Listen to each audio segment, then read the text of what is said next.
Session खत्म हो गया, हम लोग भी हाजिरी लगाने आए।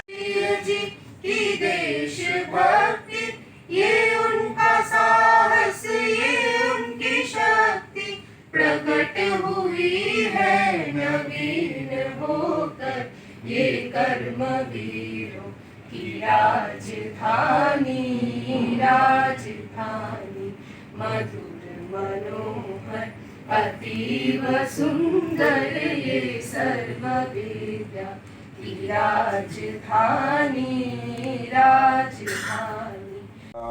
The underlying fact is that one phenotype by which you would define a group would not be correlated with the barrier to define race.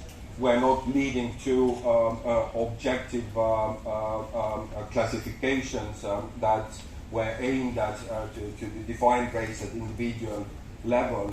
Also the origins, and that is something that now with the tools from how diverse or how similar of the Institute of Science, and on behalf of the Faculty of Science, I feel very proud and privileged to welcome you all in this convention, and I also assure you of all the assistance which be needed from the organizing secretary and his team, as well as from ourselves also.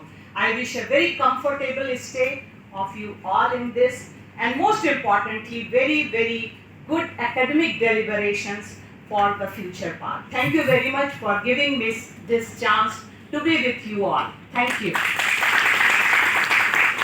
Because this resolution is more I can suggest some tools that will classify it more deeper, more this base.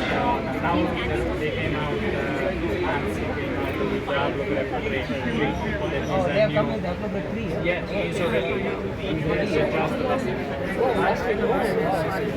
so you have the most possible resolution, and also HVS1 and HVS2 will be useful.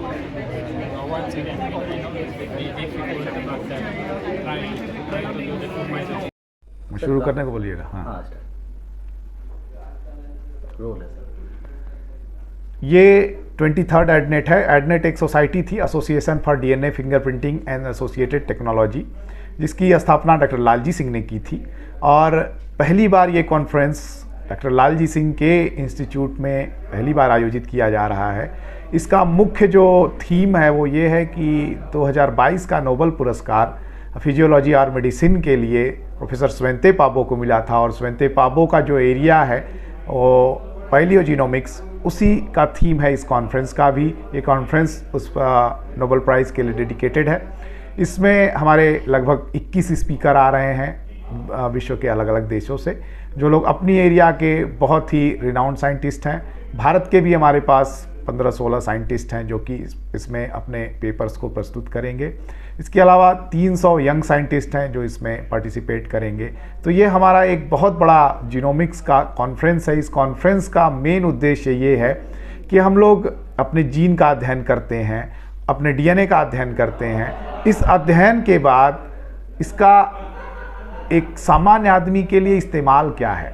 तो देखिए, पहली चीज़ जो हम लोग कुंडली की बात करते हैं शादी के पहले, अगर क्या हम एक जीन कुंडली बना सकते हैं जो कि हमें ये बता दे कि इस व्यक्ति का इतने साल में इसको ये रोग होने वाला, इतने साल में ये रोग होने वाला है। दूसरी चीज़ कि अगर हम किसी व्यक्ति के जीन के बारे में पता कर लें तो क्या उसके जीन के आधार पे हम उसके लिए सबसे मोस्ट इफ़ेक्टिव मेडिसिन बना सकते हैं, क्योंकि हमें ये पता है कि कुछ दवाएं कुछ एक खास लोगों को असर करती है, जबकि वही दवाएं दूसरे लोगों को असर नहीं करती है।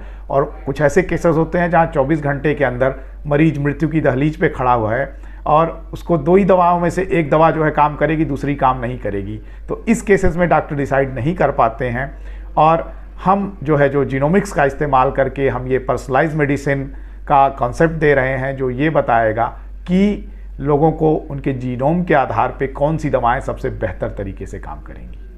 तो जो ये आपने बात कही कि जिन कुंडली भी बनाई जाएगी, इस पर भी ये मंथन होगा जो जिस वर्ष से वैज्ञानिक आएंगे। जी, और ये भारत के लिए बहुत ही ज़्यादा ज़रूरी है, क्योंकि हम इंडोगेमी एक मैरिज प्रैक्टिस होती है जिसमें हम लोग विद इन कास्ट मैरिजेज होती है, कास्ट के बाहर शादियां नहीं होती हैं।